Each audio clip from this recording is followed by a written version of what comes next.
Você já ouviu falar da Batalha de Itaipá? Se esse nome soa novo para você, não se preocupe.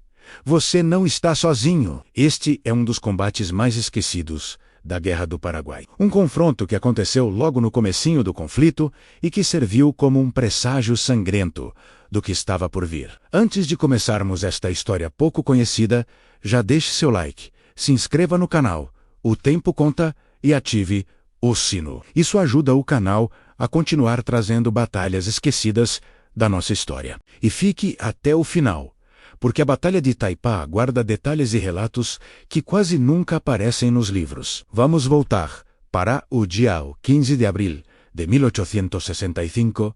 Nesse momento, a Guerra do Paraguai ainda não era o monstro que se tornaria a maior e mais brutal guerra da história da América do Sul. O conflito ainda estava em seus primeiros dias. A batalha aconteceu em território paraguaio e foi um dos primeiros choques diretos entre as tropas do Império do Brasil e os soldados de Francisco Solano Lopes. Embora pequena em escala, quando comparada a batalhas como Tuiuti ou Riachuelo, Itaipá foi extremamente reveladora. Ela expôs falhas estratégicas, atos de coragem individual e decisões que custariam muito caro nos meses e anos seguintes. Para entender como chegamos a esse ponto, precisamos dar um passo atrás. Em 1864, o Paraguai, sob o comando do ambicioso ditador Francisco Solano Lopes, declarou guerra ao Império do Brasil. O estopim foram uma série de tensões políticas envolvendo o Uruguai e a disputa por influência na Bacia do Prata. A primeira grande ação paraguaia foi a invasão da província de Mato Grosso, uma campanha rápida e bem-sucedida que pegou o Brasil de surpresa. Com essa vitória inicial, Lopes decidiu não esperar por uma reação brasileira. Sua estratégia era avançar o mais rápido possível, consolidar posições estratégicas e impedir que o Império organizasse uma contraofensiva poderosa. A defesa da região de Itaipá fazia parte exatamente desse plano: criar uma barreira defensiva para atrasar qualquer avanço inimigo e ganhar um tempo precioso. Do lado brasileiro, a resposta à invasão de Mato Grosso foi, para dizer o mínimo, apressada e desorganizada. As tropas foram mobilizadas às pressas, sem o treinamento adequado, sem conhecimento do terreno e com uma logística extremamente precária. Muitos dos soldados que marchariam para Itaipá eram recrutas recentes, homens que nunca tinham visto um combate real. Eles enfrentariam um ambiente hostil, de matas fechadas e pântanos, contra um inimigo que conhecia cada palmo daquele chão. Vamos analisar as forças que se enfrentaram naquele dia. Do lado paraguaio, tínhamos um efetivo estimado entre 1.200 e 1.500 homens. Eles eram comandados por oficiais subordinados diretamente ao alto comando de Solano Lopes, armados principalmente com fuzis de pederneira, mais antigos, e alguma artilharia leve. Sua grande vantagem era o conhecimento profundo do terreno e o fato de estarem lutando em posições defensivas cuidadosamente preparadas. Eles sabiam onde montar emboscadas, onde o terreno era mais difícil para o inimigo e como usar a floresta a seu favor. Do outro lado, as forças do Império do Brasil contavam com cerca de 900 a 1.100 soldados. Os nomes dos comandantes são pouco documentados, um reflexo do caos organizacional daquele início de guerra. Além da logística falha e da comunicação quase inexistente entre as unidades, os brasileiros enfrentavam um terreno que era, por si só, um adversário formidável. Relatos não oficiais, passados de geração em geração, confirmam que boa parte dessas tropas era formada por jovens recrutas, sem a experiência necessária para uma campanha tão dura.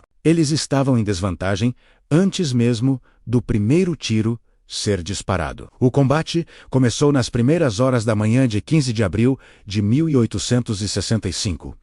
Patrulhas brasileiras avançaram cautelosamente em direção às posições paraguaias perto de Itaipá. A região era um labirinto de matas densas, terrenos alagadiços e estradas estreitas que mais pareciam trilhas. Era o cenário perfeito para uma emboscada, e foi exatamente isso que os paraguaios prepararam. Eles organizaram uma defesa em profundidade, com várias linhas de atiradores escondidos na vegetação, prontos para atacar em sucessivas ondas. Quando a vanguarda brasileira entrou na zona de morte, o inferno começou. O fogo cruzado veio de todos os lados da mata fechada. Testemunhas que sobreviveram ao combate contaram anos depois, que o barulho dos disparos ecoava de forma confusa pela floresta, tornando quase impossível identificar de onde vinham os tiros.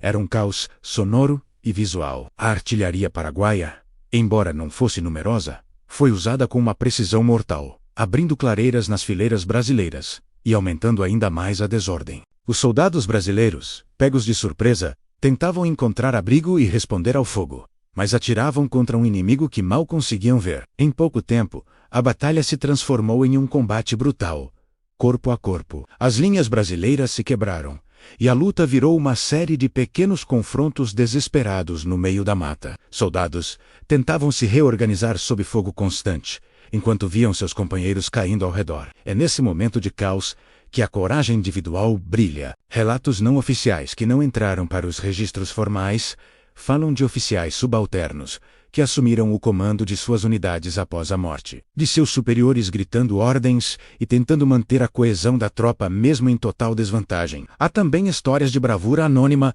de soldados que, mesmo feridos, continuaram lutando para proteger a retirada de seus companheiros, formando barreiras humanas para que outros pudessem escapar. Do lado paraguaio, a disciplina era rígida e a ordem era clara: conter o avanço brasileiro, causar o máximo de baixas possível e, em seguida, recuar de forma organizada. A estratégia de Solano Lopes não era aniquilar aquela força brasileira, mas sim desgastá-la, desmoralizá-la e evitar um confronto prolongado que pudesse atrair reforços inimigos. Era uma tática de guerrilha, perfeitamente adaptada ao terreno. Após horas de um combate sangrento e desesperado, o comando brasileiro ordenou a retirada. As tropas, exaustas e dizimadas, recuaram, deixando o campo de batalha para os paraguaios. A Batalha de Itaipá terminou, assim como uma vitória tática para o Paraguai. Eles cumpriram seu objetivo, barraram o avanço brasileiro e infligiram perdas significativas ao inimigo. Não houve uma perseguição direta aos brasileiros em retirada,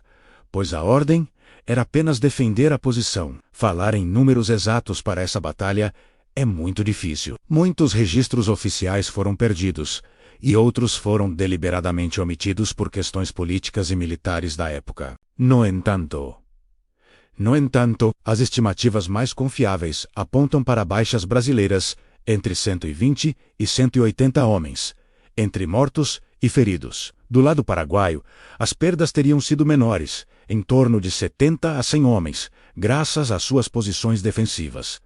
Quais foram as consequências imediatas de Itaipá? Em termos estratégicos, a batalha não alterou drasticamente o curso da guerra, que ainda estava no começo, mas seus impactos foram sentidos. Para o Paraguai, a vitória reforçou a confiança inicial. Soldados e comandantes sentiram que poderiam sim enfrentar o poderoso Império do Brasil e vencer. Para o Brasil, foi um choque de realidade. A batalha expôs as fragilidades gritantes do exército imperial naquele momento.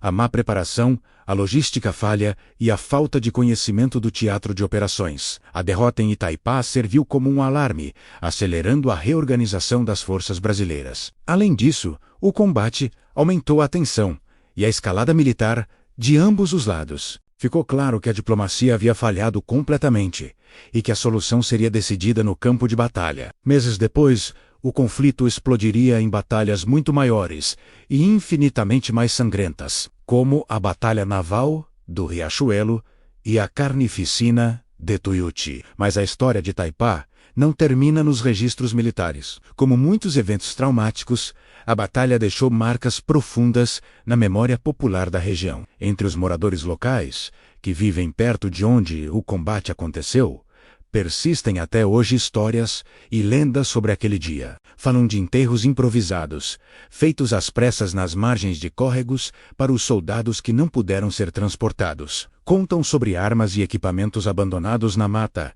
que teriam sido encontrados décadas depois. E há também as narrativas mais sombrias de caçadores e viajantes que, ao passar pela área à noite, juram ter ouvido sons de tiros, gritos de dor ou ordens em português e guarani, sons que eles atribuem às almas dos combatentes que ficaram presas àquele lugar.